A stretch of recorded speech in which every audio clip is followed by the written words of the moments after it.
Get ready for transcription in 5, 4, 3, 2, 1, start.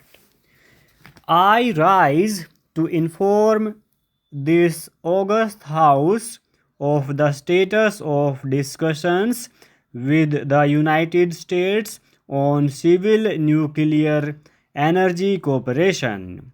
Substantive aspects of this are reflected in the joint statement that US President Bush and I agreed upon during my visit to Washington, D.C. last year. I would like to use this occasion to outline the context and core element of the joint statement before detailing the status of the ongoing negotiations. Honorable members are aware that our effort to reach an understanding with the United States to enable civil nuclear energy cooperation was based on our need to overcome the growing energy deficit that confronts us as India strives to raise its annual GDP growth rate from the present 7 to 8% to over 10%. The energy deficit will only worsen. This may not only retard growth, it could also impose an additional burden in terms of the increased cost of importing oil and natural gas in a scenario of sharply rising hydrocarbon prices. While we have substantial reserves of coal, excessive dependence on coal based energy has its own implications for our environment. Nuclear technology provides a plentiful and non polluting source of power to meet our energy needs.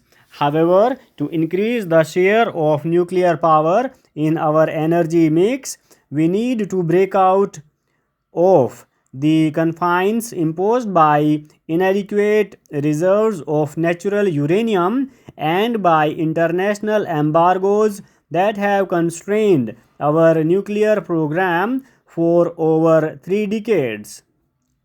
Established through the vision of Pandit Jawaharlal Nehru and sustained by the commitments of scientists like Dr. Homi Bhabha, our nuclear program is truly unique.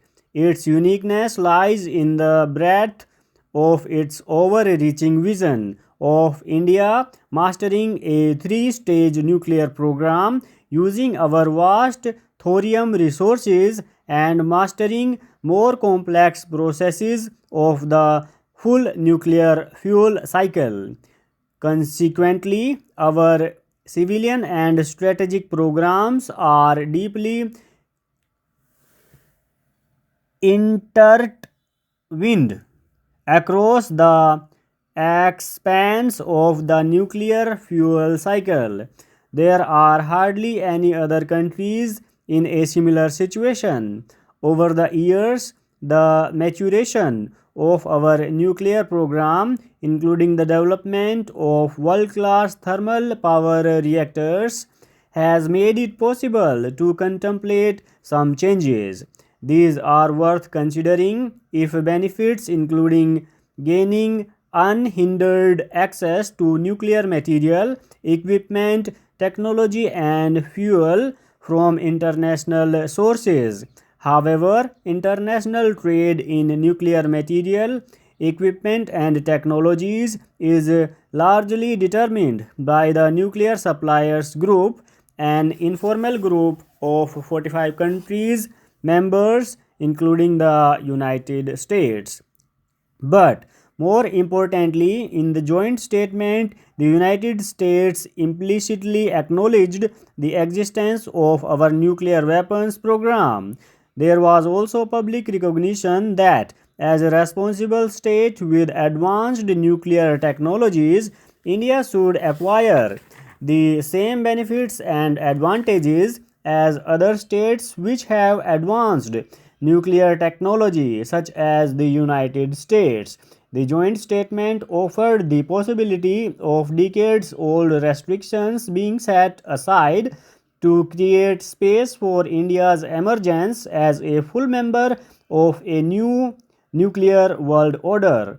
On our part, as honorable members may recall from my Shio statement last year, we committed ourselves to separating the civilian and strategic program. However, this was to be conditional upon and reciprocal to the United States fulfilling its side of the understanding. I had stressed that reciprocity was the key, and we expected that the steps to be taken by India would be conditional upon and contingent on action taken by the United States. I had emphasized then, and I reiterate today, that no part of this process would affect or compromise our strategic program. I now come to the negotiations that have taken place in the past few months. While these have been principally with the US, there have been discussions with other countries like Russia, UK, and France as well. At the political level, I have maintained contact with the President of France, President Putin of Russia, Prime Minister of the UK. I have also raised this subject with the heads of state, government of Norway, Republic of Korea, Netherlands, etc., all members of the NSG. I also met President Bush in New York last September and discussed implementation statement. In the same period, several American congressional leaders and policymakers have visited India in the past few months, many of whom met me. We have amply clarified our objective in pursuing full civil nuclear energy cooperation for our energy security and to reassure them of India's impeccable non-proliferation credentials. At the official level, we have constituted two groups comprising key functionaries concerned with strategic and nuclear matters. They included the Department of Atomic Energy, the Ministry of External Affairs, the Armed Forces, and my office. These two groups were respectively mandated to draw up an acceptable separation plan and to negotiate on this basis. The directive given to both groups was to ensure that our strategic nuclear program is not compromised in any way while striving to enlarge avenues for full civil nuclear energy cooperation with the international community.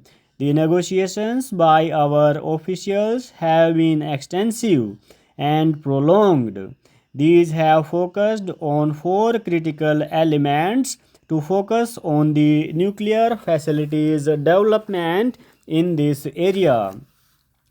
Another equally important thing is about the division of the personnel of the services. In this matter, the States Reorganization Commission recommended that there should be uniform pay scales in all states. For that purpose, they said, when the state of Madhya Pradesh or Karnataka was created or formed, there should be uniform pay scales for all these services, be they belonging to the old Mysore cadre or to the Bombay cadre or Hyderabad cadre. From the bill, I don't find any such attempt being made.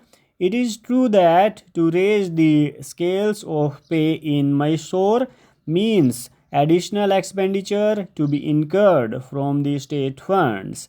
But can we defer or postpone it or avoid it?